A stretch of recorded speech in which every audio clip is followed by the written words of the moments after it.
Good morning, boys and girls. In today's Getting Ready for 5th grade lessons, you are going to be doing a 3-part lesson that all of the lessons are closely connected, but they have to do with comparing fractions, multiplying fractions, and taking fractions and flipping them into division problems. In this lesson, 14, you are going to be doing 2 skills that you already know how to do and combining them. So comparing fraction products, what you're going to be doing is you're going to take these fractions and you're going to be comparing them. Then you're going to be multiplying whole numbers and fractions. So I'm going to give you this word problem. We're going to write out the examples and then we're going to do it step by step. In this word problem, they are asking you to do 2 things. Listen very carefully. Rowan walks 3/4 mile to school each day. So remember, when you see that keyword each day, that signals an operation. After 5 days, will Rowan have walked more than or less than 5 miles to school? In this word problem, you have these 2 steps.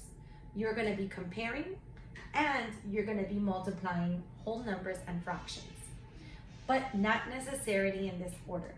So as you can already tell, they're asking you, after 5 days of walking each day 3/4 mile, will this be more or less than 5 miles? So before you can do anything, you have to figure out if each day walking 3/4 of a mile will even equal 5 miles, or will it be less or more?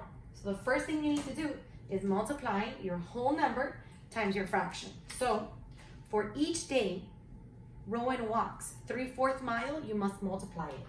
Remember that when I taught you multiplying fractions, I asked you guys to put your whole number over an invisible number 1, because this is the invisible rule for whole numbers. Okay, whole numbers will always have an invisible number 1 under it, and we talked about that in class. So how we would multiply the 5 days times the 3/4, which is our fraction, and when we put our invisible number 1, it allows us to multiply across. This question is asking you, if I multiply 5 times 3/4, will it be more than or less than, greater than or less than 5 miles?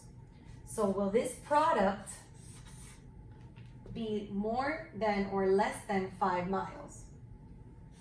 You're going to be comparing it to 5 miles. So when we multiply that, 5 times 3 is 15. 1 times 4 is 4. Now, I cannot compare a fraction to a whole number without changing this fraction that we call a fraction greater than 1 into a mixed number, because this is an improper fraction. So I would ask you, how do we change this fraction into a proper fraction? And you would tell me, tip it over, Miss Diaz. So that's what we're going to do. We're going to take our fraction and tip it over. When we tip it over to divide, I have 15 divided by 4. That would give me 3, because 3 times 4 is 12. When I subtract, I get 3. When I read it like a clock, my final answer is 3/4. Now, if Rowan walks 3/4 of a mile each day for 5 days, he would have walked 3/4 miles. Is this greater than or less than 5 miles? So you're doing 2 things. You are multiplying first and then comparing. So here I'm looking at 3/3. So the whole number is already telling me how to compare this, because 5 is greater than 3. So it must be greater than 3/3. So my comparison would look like this. In another example, they're not going to give you a word problem. They're actually going to just tell you that if I multiply 3 1/3, the product of this equation would be greater than or less than 1/3. Now, they're just giving you an equation. They're just making up fractions and numbers. And so it's not literally listed like this on your paper. I'm drawing it out like that for you so that you can physically see the steps that you would need to take in order to figure this out. The first thing you would need to do is, first of all, multiply your whole number times your fraction. Remember that you would put an invisible number 1 under your whole number and multiply across. 3 times 3 is 3. 1 times 3 is 3. So this is actually a whole number, 1.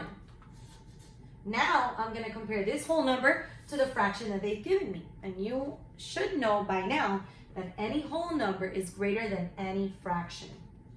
So 1 is greater than 1/3. And you would write in greater than. In another example, I'm going to be giving you, we have 5 6 times 5 will be blank than 5 6. In this equation, we're looking at, if I multiply 5 6 times 5, will the product of this equation be greater than or less than 5 6? Well, when we multiply across 5 times 5, 25, 6 times 1, 6. If we have an improper fraction, we know we need to do what? Tip it over. 6 divided by 25, 25 divided by 6, that would give me 4, because 4 times 6 is 24. When I subtract, that gives me 1. When I read it like a clock, my answer is 4 1 6. So now I'm going to compare 4 1 6 to 5 6. We have a whole number and a fraction. Here we barely have a whole number, so it is going to be greater than. If you need to watch this video again, please do so that you can look at the worksheet and look at the video and make sure you're following the steps. Remember, follow the steps and you should do fine. Thank you very much for listening. Stay tuned to video number 2.